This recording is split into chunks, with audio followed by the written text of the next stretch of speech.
guys at Euromarine Trading have one of the best jobs in all this, because you rep all the really cool stuff. You know, you don't have any like dog brands. You don't have like the, like the Schaefer, solid blocks that you have to sell too. It's all nice. It's Reckman, Big Boat Furlers, gorgeous stuff, Karver, Antal, and NKE Electronics, right? Yeah, it's all European-based brands, and we're the manufacturers rep for them, and it's usually on pretty high-end boats and race programs. And I haven't met you. Are you new with the company, or? I started last May. All right, good. And so it's been a lot of fun, and a lot of good brands to take care of. So this is Ken Luzinski. He's going to show us, I think, one of the coolest things they have, which is 2 new Karver Furlers. Why don't you talk us through here? The first one on the bow here. The first one is called a KF1. It's a code sail furler. It's a small furler, probably for boats up to about 25 feet. But the nice thing about it, and what will be on all the 2012 Karver Furlers, is a locking mechanism on the drum. So as you roll up the sail, it's sort of a ratchet with a fuse in there. And so what can happen when you hoist a code sail and you don't remember to lock it off or put it in a jammer or a clutch or however you have your furling line set up, when you put it up, you can get an auto unfurl. And every single person that's watching this has had an auto unfurl probably. Very untimely. so you can hear a click and it locks, and then we'll just unroll again. So it goes forward, rolls up. And then you just pull on the other one to get it unlocked. Yeah, you're always furling counterclockwise. Right. And then you just pull on the same line and release. So. Nice little feature. Very nice. And let me ask you this: when there's a lot of salt in there, and there's a lot, is this one of these things that's going to jam or that's going to not work properly? No, it's really simple setup. So I think it'll be fine. You shouldn't run into any problems with it like that. But on that that note, you should still remember to clean it off as well. And remember to rinse it with fresh water. It doesn't take much to pull on it and have it release. So it's good to hold you over for the moment. But you definitely want to not rely solely on it. So let's go to the other one now. In the Grand Prix world, let's throw this one up.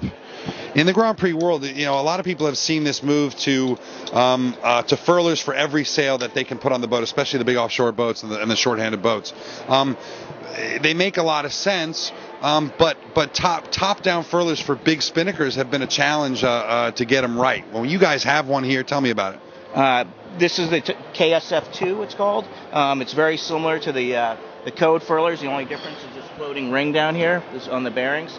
One of the nice things about this unit is that it doesn't require any modification to an existing sail. If you're building a new sail, you can make a softer head patch, maybe have webbing for the attachment as opposed to a ring.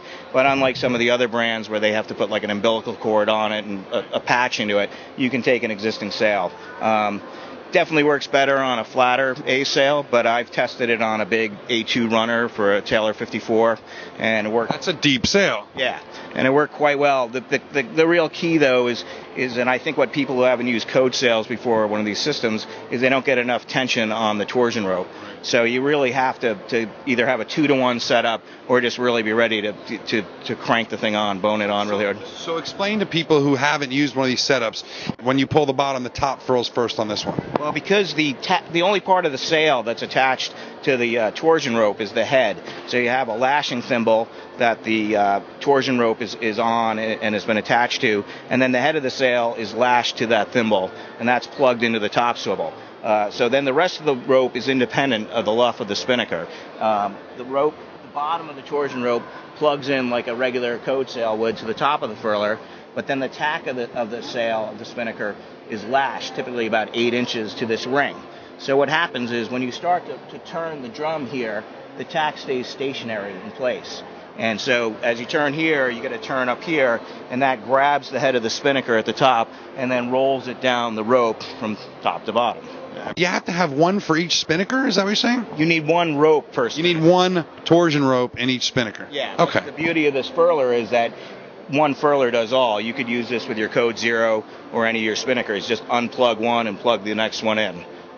But Ken, give me, anything else new this year that came out at Mets, or you want to just give me a 30-second show of what's new for you guys? Sure. I think the Antal products here, we have these low friction rings, they're called, and they seem to be selling like hotcakes to sailmakers and whatnot for lazy jack systems in haulers. We do this ring loop, this Dyneema loop, so people are using these as guidelines for furlers and things like that. You're making cascades. So I mean, and people wonder a lot. They say, well, when do I use this, and when is there too much friction to use that? So what are the uses that you shouldn't use one of these rings, and what are the uses that you should?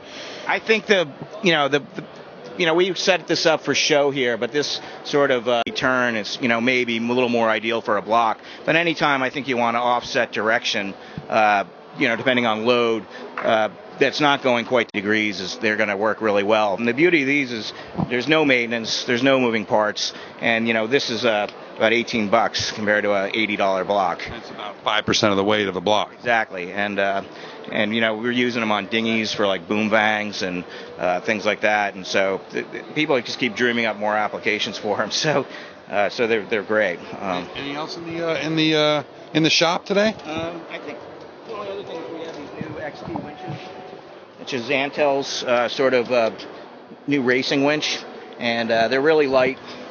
I think they're a little lighter than the Lumars. They're compact, and they seem to work really well.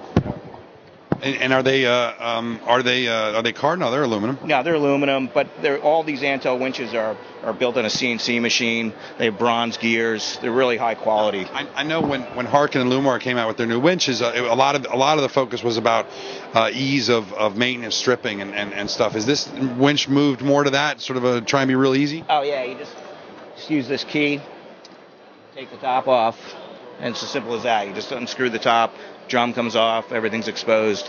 Pretty, standard on the inside, but easy to get at everything. All right, well, do check them out, folks. Once again, EuroMarineTrading.com, that do all this stuff for all of North America, I think, right? Yes. Yeah, all of North America. Well, it's great to see you, and we'll see you at the next one. So.